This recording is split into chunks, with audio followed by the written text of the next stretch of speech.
Bonjour à toutes et à tous et bienvenue dans Dev Café, l'émission qui vous résume chaque jour toute l'actualité autour du dev mobile. En tout cas, j'espère que vous allez bien en ce mardi. Et tiens d'ailleurs, suite à une petite discussion que j'ai eue, n'hésitez pas à me dire dans les commentaires comment et où vous écoutez l'émission, parce que certains d'entre vous m'ont raconté par exemple que c'était dans leur douche, et du coup ça m'a bien fait marrer. Mais en attendant d'avoir vos réponses, aujourd'hui il va être question d'Apple, de conseils pour sécuriser les applis mobiles, sans oublier un peu de Twitter. Mais bon, place quand même à mon petit rappel quotidien car à 12h30 il y aura un nouvel App Clinic. Alors dans l'idée il y aura deux applications mobiles qui vont se faire analyser en direct par un panel d'experts et experteux. Du coup, n'hésitez pas à activer la petite cloche pour regarder ça en direct. Allez maintenant, on est prêt, sortez vos mugs et vos tasses et on est parti pour le programme du jour.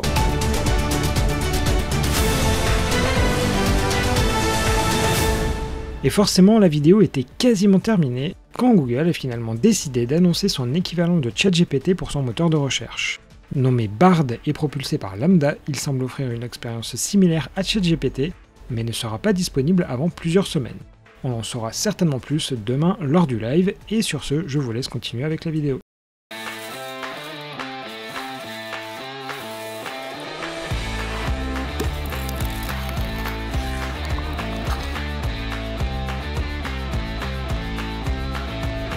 Pour commencer, la semaine dernière, Apple a publié ses résultats semestriels avec un chiffre d'affaires en recul de 5,5% sur un an, tout comme des bénéfices qui chutent même à moins 13%. Alors là-dessus, je vous invite d'ailleurs à lire l'article de MacG qui vous résume extrêmement bien toutes ces données chiffrées.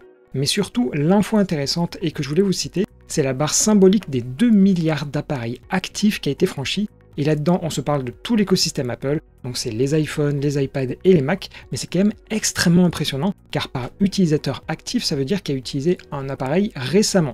Et à titre de comparaison, il y a un an, c'était 1,8 milliard, donc finalement, tout va bien chez Apple. Allez, sans aucune transition, on poursuit avec du plus concret pour nous, puisqu'il s'agit d'une amélioration de l'émulateur iOS. Alors concrètement, aujourd'hui, quand vous voulez scroller, il faut refaire le geste avec le doigt, c'est-à-dire d'abord cliquer et après aller de haut en bas.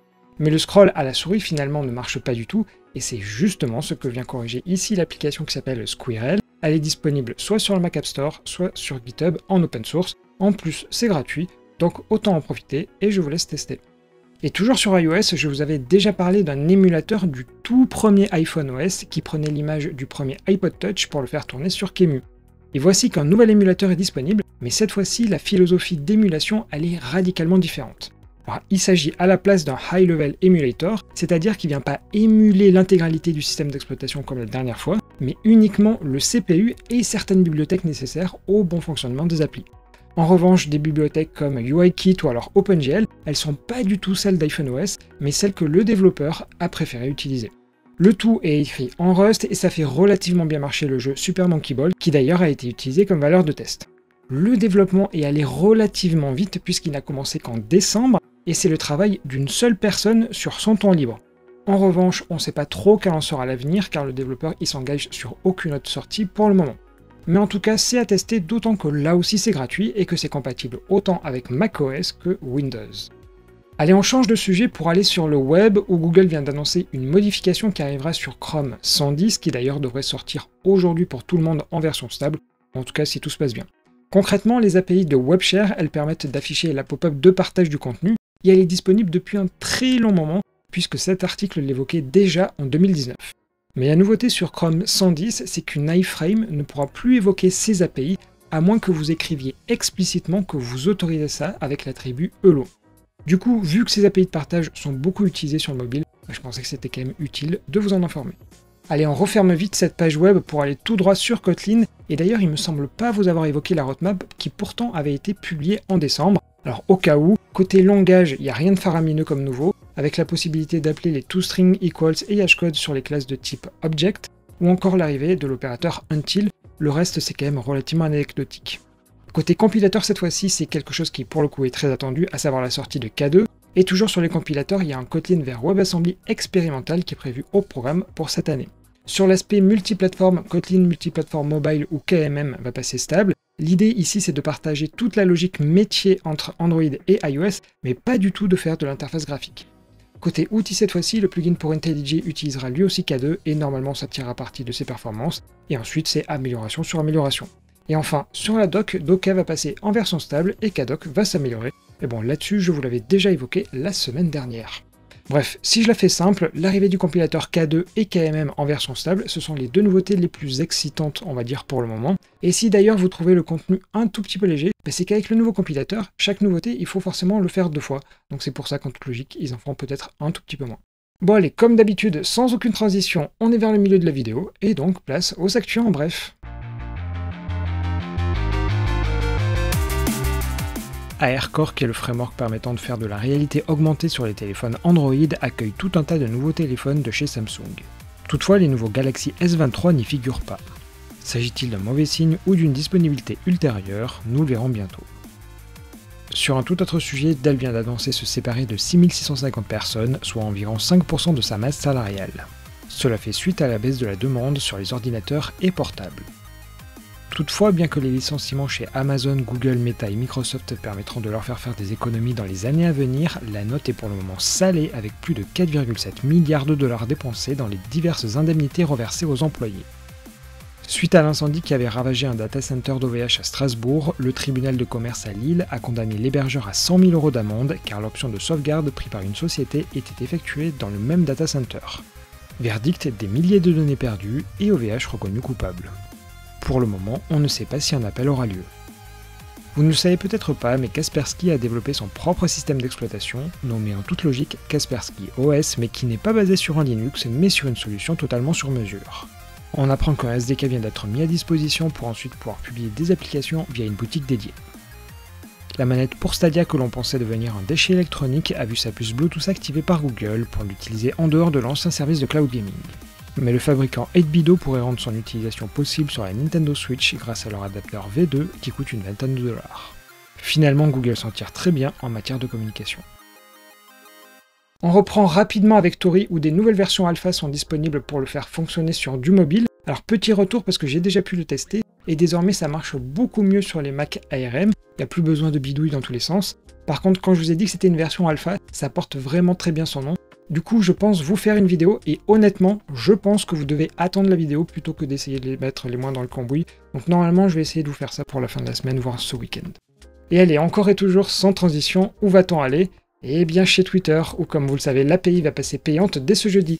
Et je vous évoquais d'ailleurs hier que le tarif pourrait tourner aux alentours des 100 $ par mois selon un tweet d'Elon Musk. Mais il y a eu un second tweet qui laissait penser qu'il pourrait peut-être y avoir des exceptions. Et en voici un troisième qui met encore plus de troubles dans cette sauce d'ailleurs qui était déjà pas mal. Et en effet, dans ce nouveau tweet, l'API pourrait être rendue accessible en écriture seulement pour, je cite, ceux qui fournissent du bon contenu. Mais qu'est-ce qui se cache derrière cette déclaration? Eh bien, mystère. Mais devant cette incohérence, finalement certains font beaucoup plus simple, comme cette bibliothèque NPM qui vient parser le site à la place. Au moins, il n'y a pas de limitation.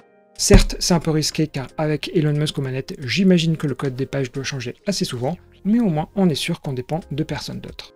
Et d'ailleurs, tiens, une info assez cocasse pour les développeurs Android qui suivent peut-être le compte min_sdk_version et qui notifient dès qu'on peut augmenter la version minimum qui est supportée sur Android.